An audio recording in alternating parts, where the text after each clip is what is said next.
Oke, kita masuk ke struktur peradaban dulu. Karena ini satu poin holistik kita melihat supaya kita tahu di mana posisi kita. Oke. Teman-teman sekalian, ya. Budaya itu ya, budaya itu dia yang menuntun. Apa yang dia tuntun? Budaya menuntun apa? Budaya menuntun? Ayo, budaya menuntun hukum. Hanya produk hukum muncul itu dari budayanya. Hukum menuntut apa? Menuntun ya, bukan menuntut, menuntun. Berarti dia yang membentuk, akhirnya muncullah produk-produk hukum. Kemudian apa? Politik. Kemudian ekonomi.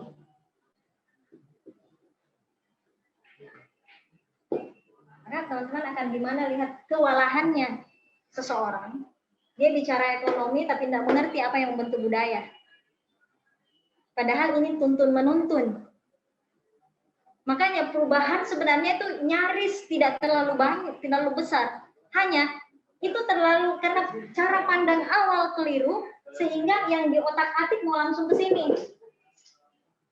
Ya balik lagi kalau budaya tidak memungkinkan untuk hadir misalnya ekonomi syariah, ya balik lagi.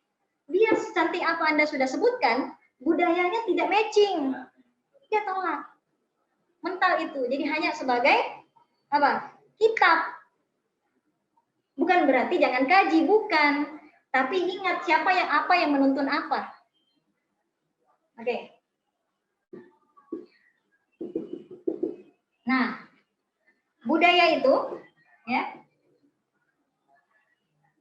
yang menuntun budaya adalah perilaku. Oke. Perilaku adalah pola pikir. Yang menuntun pola pikir adalah apa? Nilai. Yang menuntun nilai adalah asumsimu keliru. Yakin kamu setengah mati mencerna semua ini.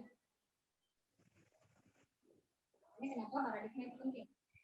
Karena asumsi dibutuhkan worldview. Kita berbicara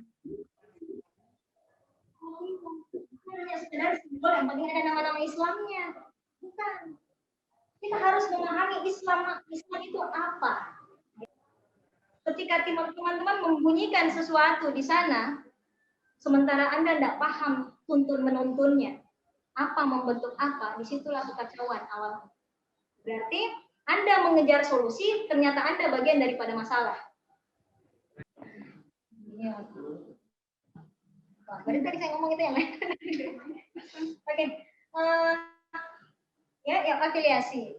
Nah, ketika kita ini afiliasi kita, ya. Di sini nantinya kan kita akan masuk ke partisipasi dan kontribusi.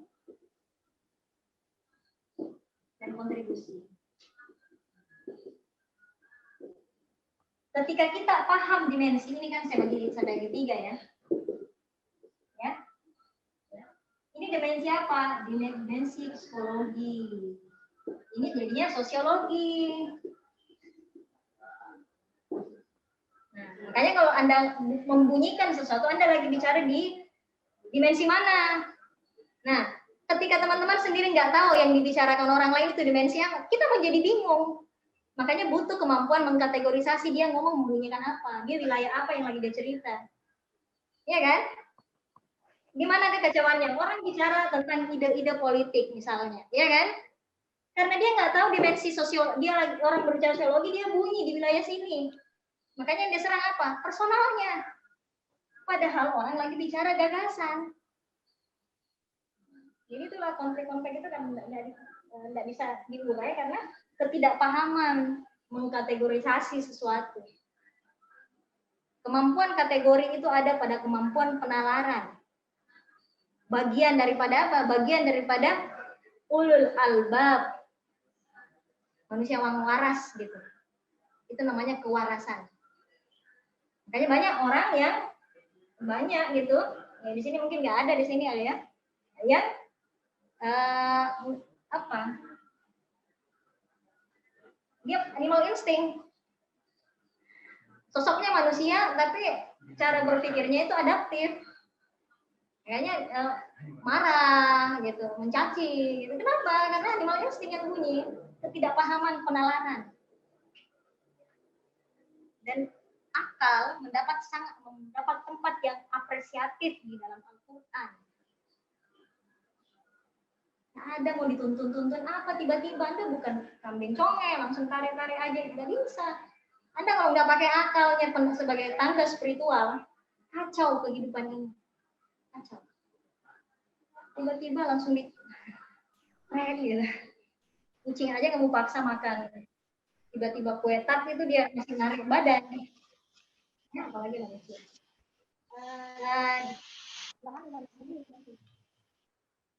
Paham ya? Ada yang komen Kak, terputar pemikiran otakku. Iya, memang ada. Nah, kalau kayak gitu kan berarti kalau teman-teman panas kepalanya, itu artinya sinyal-sinyal dalam kepala. Apalagi di frontal cortex yang semacam dia berpikir, ya sedang aktif. Kenapa menjadi panas? Karena hampir sisi-sisinya semua ini tidak ada dalam bank memori Anda. Dia baru memasukkan input baru. Itu kalau kita bicara gejala fisik, itu biasa. Dia terima dulu diri menginput sesuatu. Nah, memang ada reaksi fisiknya. Mungkin nanti ada yang puyeng bahkan. Oke, clear ya sampai sini ya. Saya mau masuk ke kata Islam. Karena ini tadi rekusnya Hero ini. Ini bonusnya orang yang ada di sini. Oke ya. Karena nanti teman-teman peran kita nanti masuk ke sini, tapi kita gagap untuk membunyikan kontribusi partisipatif kontributif itu kalau kita dangkal secara afiliasi. Dan kita nggak tahu. Kita bilang kita berafiliasi Islam. Secara akhlak jauh banget dari Islam. Jauh. Ya coba dirasa-rasa aja dirinya. Kan tak bagus kalau nuduh-nuduh orang. Pengalaman subjektif aja ada rasa-rasa. Apakah saya sudah berperilaku Islam? Itu nanya sendiri.